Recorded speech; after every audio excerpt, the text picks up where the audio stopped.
어떻게 하면 형의 축복을 가로챌 것인가에 관심이 있는 것처럼 보여집니다. 10여 년 전에 봤던 드라마인데 하얀 거탑이라고 하는 드라마가 있습니다. 의학 드라마인데요. 사실은 의학 드라마라기보다는 정치 드라마였던 걸로 기억이 납니다. 의과 과장이라고 하는 그 한 자리를 위하여서 한 사람이 어떻게 치열하게 씨름하고 있는가를 그린 드라마였는데 이상하게 제 마음 가운데 굉장히 강렬함으로 남아있는 드라마입니다. 아무튼 창세기 기자가 이삭의 가정사 중에서 이 상속의 이야기를 풀어가는 진행을 묵상하다가 갑자기 이 드라마가 생각이 났습니다. 27장에서 어떤 음모가 도사리고 있는 정치적인 느낌을 받았기 때문인 것 같습니다. 우리가 마주하고 있는 이 27장은요, 총 6가지의 장면으로 구성이 되어져 있습니다. 1절과 4절은 그리고 각 장면에는 두 주인공만 등장하고 있는데요.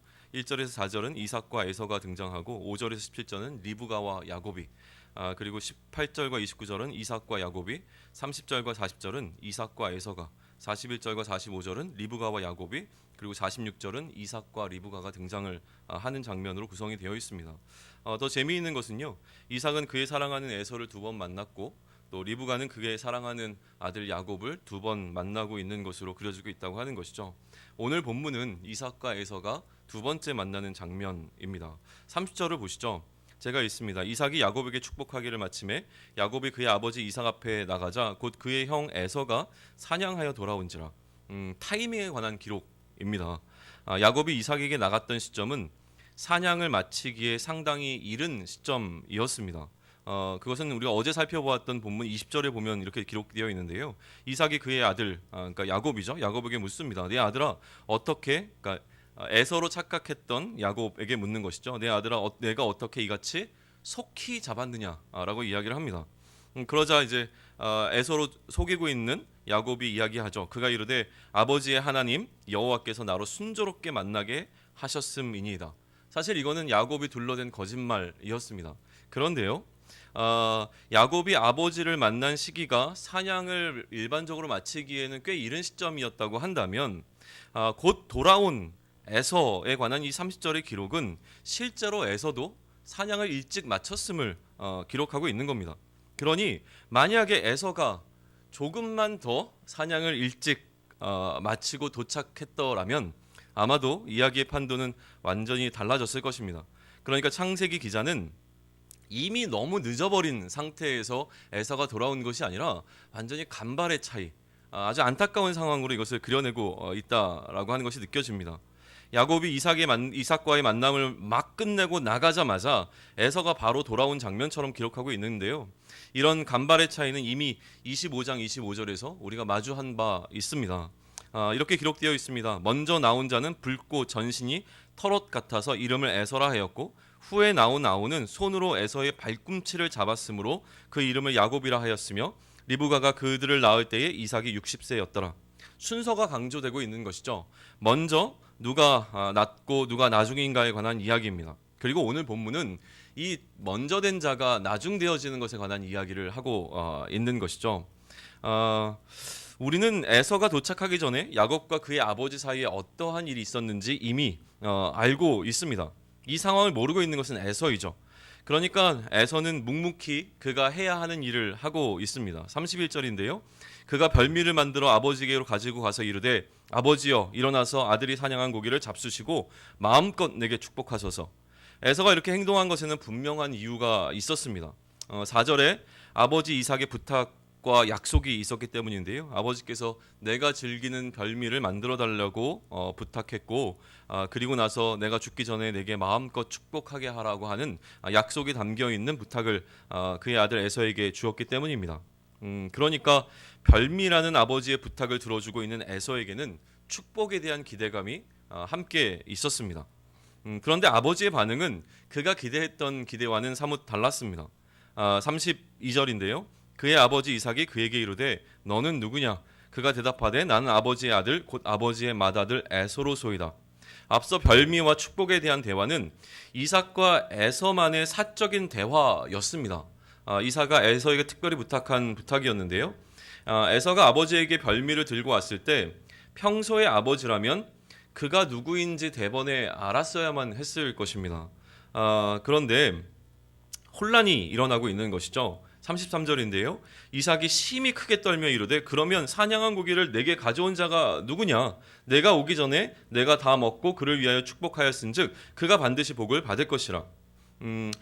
지금 이삭이 굉장히 혼란스러워하고 있지만 분명하게 선포되고 있는 것은 무엇이냐면 그가 누구였든지 간에 그 축복은 폐지되지 않는다라고 하는 선언입니다.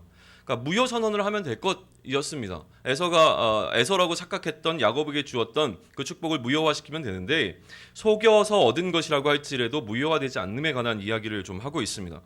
그것은 아마도 이 축복이 이미 7절에서 보여지듯이 여호와 앞에서 행한 것이기 때문일 것입니다. 7절은 이렇게 기록합니다.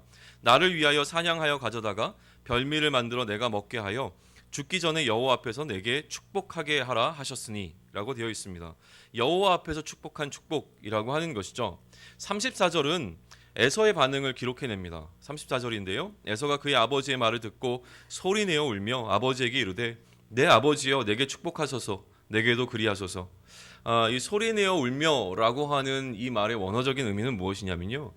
대성통곡한다라고 하는 것보다 조금 더 강합니다. 물론 대성통곡일 텐데 아주 크게 소리 질러 울고 그리고 굉장히 비참해하고 비통해하면서 운다라고 하는 의미를 갖고 있습니다.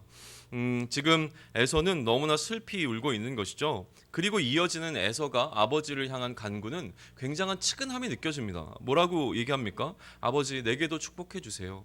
아버지 내게도 축복해 주시면 좋겠습니다 라고 하는 애절한 간구를 아버지에게 하고 있는 모습이 보여집니다.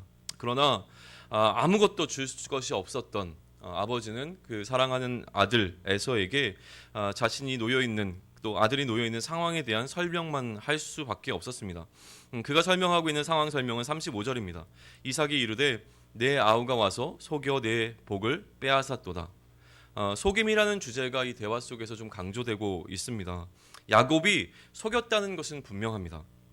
36절에서 에서는 자신의 동생이 이러한 속임을 여러 각도에서 고소하고 있어요. 36절을 좀 보시죠. 에서가 이르되 그의 이름을 야곱이라 함이 합당하지 아니하나이까 그가 나를 속임이 이것이 두 번째니이다. 전에는 나의 장자의 명분을 빼앗고 이제는 내 복을 빼앗았나이다. 또 이르되 아버지께서 나를 위하여 빌복을 남기지 아니하셨나이까. 첫째, 이 에서가 고소하고 있는 야곱의 속임이라고 하는 것은 그의 이름에서 출발을 합니다. 그의 이름 자체에는 속이는 자라고 하는 의미가 있다라고 알려져 왔습니다. 야곱의 이름에 관한 기록은 25장 26절에 기록되어져 있는데요. 후에 나온 아우는 손으로 에서의 발꿈치를 잡았으므로 그 이름을 야곱이라 하였으며 라고 되어 있죠. 에서의 말대로라면 당시에 발꿈치를 잡았다라고 하는 이 말표현 속에는 속인다라고 하는 의미도 함께 포함되어 있는 것으로 이해해 볼 수가 있습니다. 두 번째는 속은 횟수에 관한 기록입니다. 몇 번을 속았냐면 벌써 이번이 두 번째라고 하는 것이죠. 처음이 아님에 관해서 에서가 이야기합니다.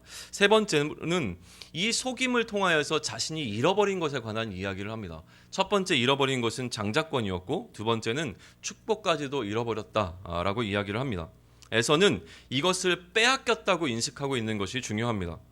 흥미로운 점은 빼앗긴 사람은 억울하지만 이러한 속임으로 행해진 이 일도 지금 여기서는 정당성을 인정받고 있다라고 하는 것입니다. 그러니 이 속임이란 주제는 사실은 29장에 넘어가게 되면 다시 한번 반복되어지게 될 텐데요. 이때는 야곱이 그의 삼촌 라반에게로부터 속임을 당하게 되어집니다. 야곱 역시 이 속아서 발생한 사건을 무효화시킬 수는 없었습니다. 에서조차도 마찬가지로 이 상황을 인정하고는 있었습니다. 변할 수 없는 상황이라고 하는 것은 인정하고 있었기 때문에 그러니 그의 요청은 혹시 아버지에게 남아있는 복이 없는지를 찾고 있는 겁니다. 아버지 남겨진 복이 있다면 그것이라도 저에게 주십시오 라고 하는 것인데요. 이에 대한 답변이 37절에 등장합니다. 이삭이 에서에게 대답하여 이르되 내가 그를 너의 주로 세우고 그의 모든 형제를 내가 그에게 종으로 주었으며 곡식과 포도주를 그에게 주었으니 내 아들아 내가 내게 무엇을 할 수 있으랴. 남겨진 것이 없습니까? 라고 묻는 이 사랑하는 아들의 에서의 질문에 대한 이삭의 답변은 상당히 절망적이었습니다. 그는 축복의 리스트를 하나씩 이야기하는 방식으로 답변하고 있습니다. 첫 번째는 무엇입니까? 주라고 하는 축복인데요. 주됨에 대한 축복을 내가 너희 동생 야곱을 지명했다. 그 다음은 모든 형제입니다. 모든 형제를 내가 그에게 주었다. 그리고 곡식과 포도주도 내가 넘겨주었다라고 하면서 줄 수 있는 축복의 리스트를 모두 다 주었기에 남겨진 것이 없음에 관한 이야기를 합니다. 그리고 이렇게 얘기하는 것이죠. 그러니 내가 무엇을 할 수 있겠는가? 라는 것입니다. 38절을 보시죠. 에서가 아버지에게 이르되 내 아버지여 아버지가 빌복이 이 하나뿐이일까 내 아버지여 내게 축복하소서 내게도 그리하소서 하고 소리를 높여 우니 에서는 그럼에도 불구하고 아버지를 향해 자신을 축복할 것을 끊임없이 요청하고 있습니다. 39절과 40절은요. 이삭이 이런 아들에게 주는 말로 마치는데 축복이라기보다는 아들의 미래에 관한 예언으로 이 이야기를 마무리하고 있습니다. 그의 아버지가 그의 아들에게 무엇을 예언하고 있는지를 한번 보시죠. 39절과 40절인데요. 그의 아버지 이삭이 그에게 대답하여 이르되 내 주소는 땅의 기름짐에서 멀고 내리는 하늘의 이슬에서 멀 것이며 너는 칼을 믿고 생활하겠고 내 아우를 섬길 것이며 내가 매임을 벗을 때에는 그 멍에를 내 목에서 떨쳐버리리라 하였더라. 이미 예언이 성취된 것을 알고 있는 우리와 같은 후대를 살아가는 독자들에게는 여기서 어떠한 파라독스를 마주하게 되어집니다. 역설을 마주하게 되어지는데요. 지금 이 아버지의 육신의 눈은 어두워져 가고 있는 상황이었습니다. 그럼에도 불구하고 여전히 예언자적인 시각은 날카롭게 살아있는 것을 보게 되어집니다. 아버지가 그의 아들 아버지 이삭이 그의 아들 에서를 바라보고 있었던 그 예언이 어떻게 성취되는지를 우리는 알고 있기 때문에 그렇습니다. 야곱의 예언은 이렇게 다시 풀어볼 수가 있습니다. 받은 것이 없는 에서는 칼을 의지해서 살아갈 수밖에 없는 형편이었습니다. 그럼에도 불구하고 그가 칼을 의지하면서 살아가지만 그가 아우인 야곱보다는 결코 더 우월할 수 없었습니다. 이것이 하나님이 정하신 방법이기 때문에 그렇습니다. 야곱을 주인으로 모시는 종의 위치에 놓여 있을 수밖에 없었던 에서의 형편이었는데요. 하지만 지금 이 아버지의 예언 속에서는 야곱의 이러한 에서를 향한 우월권 혹은 에서가 그의 동생을 주로 모셔야 되는 이 상황은 하나님께서 정하신 기한이 있다라는 것으로 마무리가 되어지고 있습니다. 한시적이라는 것, 정한 때가 있다라고 하는 것은요. 억울함을 느끼는 자에게는 소망이 되어줄 수 있습니다. 언젠가는 끝날 거야 라고 하는 소망으로 다가오게 되는 것이죠. 그럼에도 불구하고 이러한 아버지의 말이 에서에게 즉각적으로 위로가 되지는 않았을 것 같다는 생각입니다. 오늘 본문을 묵상하는 가운데 제 머릿속을 계속 맴도는 생각은 이 억울함에 관한 부분이었습니다. 오늘 본문에서 억울함을 당한 사람으로 그려지는 인물은 당연히 에서입니다. 에서가 대성통곡하고 있습니다. 에서는 무엇이 그렇게 서러웠을까요? 에서의 억울함의 근거는 그가 마땅히 누려야 되는 권리를 속아서 잃어버렸다는 것에 있었을 것입니다. 그런데 이야기의 시작부터 지금까지 사실상 억울했던 것은 에서가 아니라 어쩌면 야곱이었을 것입니다. 에서가 느끼는 자신에게 있어서 마땅한 권리들은 단순히 그가 야곱보다 간발의 차이로 먼저 태어났다고 하는 사실에서 비롯된 것이었죠. 그렇다면 간발의 차이로 늦게 태어난 야곱은 자신의 늦은 출생 그 자체를 억울하게 여기며 살아갈 수밖에 없었을 것입니다. 그렇다면 도대체 지금 오늘 이 본문 가운데서 누가 더 억울한 것일까요? 에서에게 남겨진 축복이 없다는 것이 지금 에서의 통곡의 이유가 되고 있지만 이 말은 애초부터 잘 생각하셔야 되는데요. 에서에게 지금 남겨진 축복이 없다고 하는 이 사실은요. 애초부터 그의 아버지 이삭은 야곱에게 축복 따위는 줄 생각도 안 하고 있었다는 말과도 같습니다. 형편이 지금 야곱이 그 축복을 받았기 때문에 에서가 안타까운 상황에 놓이긴 했지만 사실 그의 형 에서에게 축복이 넘어갔다면 야곱은 더 큰 절망감 속으로 들어갈 수밖에 없는 상황이었다고 하는 것이죠. 이 상황을 미리 알게 된 야곱을 사랑하는 어머니와 야곱이 선택할 수 있는 길은 빼앗는 것밖에 없었을 것입니다. 욕심이라기보다는 그들이 살기 위한 몸부림으로 느껴지는 것입니다. 이러한 에서와 야곱의 상황에 대한 바울의 해석이 로마서 9장에 등장합니다. 바울은 하나님께서 이 두 형제가 어머니 뱃속에 있을 때부터 동생 야곱이 그의 형 에서보다 큰 자가 될 것으로 결정되어져 있었음에 주목하고 있습니다. 어떻게 야곱이 에서보다 큰 자가 되는가에 관한 방법은 열려 있었지만 어떻게 야곱이 큰 자가 된다고 하는 것은 이미 결정되어져 있었다라고 하는 것을 바울은 주목하고 있다는 것입니다. 이 쌍둥이가 태어나기 전에 내려진 결정이었기 때문에요. 이러한 결정은 사람이 한 어떤 행위에 영향을 받지 않았음에 관해서 이야기합니다. 오로지 하나님의 주권적인 결정이었다고 하는 것을 설명하는 것입니다. 이를 설명한 바울은 그의 로마서 독자들에게 이렇게 야곱을 선택하신 하나님께 불의함이 있는지를 묻고 있습니다. 그렇다면 에서를 선택하지 않고 야곱을 선택하신 하나님이 불의하냐를 묻습니다. 그리고 하나님께는 그러한 불의함이 없음에 관한 설명을 계속 해나가고 있는 것이 로마서 9장의 이야기라고 하는 것입니다. 오늘 본문이 하나님의 주권을 인정함에 있다면, 에서는 자신의 억울함을 호소할 길마저 막혀버리는 것이 사실입니다. 이 본문에서만큼은 에서가 좀 묵상이 되어집니다. 아버지의 기한이 있다. 내가 비록 너의 동생의 종으로 갈 것이지만 언젠가는 이게 끝날 거야 라고 하는 이 기한에 대한 위로도, 또 바울이 하나님의 주권적인 선택일 수밖에 없었다는 이러한 상황에 대한 해석도 에서의 눈앞에 현재 놓여있는 절망을 받아들이기에는 굉장히 부족해 보입니다. 내가 이해할 수 없는 상황을 받아들이라는 폭력과 같은 상황 앞에 놓인 에서의 모습이 보여집니다. 하나님의 은혜 아니면, 아버지의 은혜 아니면 바뀔 수 없는 절망적인 상황 가운데서 그토록 아버지를 향해, 그토록 하나님을 향해 부르짖고 있음에도 상황은 결코 바뀔 수 없다라고 하는 선언만이 돌아오게 되어집니다. 오히려 이 상황이 바뀌지 않는 것을 인정하라고 하는 이야기, 하나님의 단호함과 씨름해야 했던, 그리고 앞으로도 그렇게 단호하게 대하시는 하나님과 씨름해야 하는 나의 모습처럼 비춰지기 때문에 아픈 것 같습니다. 사실은 개인적인 묵상이긴 한데요. 2년 전에 세월호 사건을 마주했을 때 저는 솔직히 얘기하면 슬프지 않았습니다.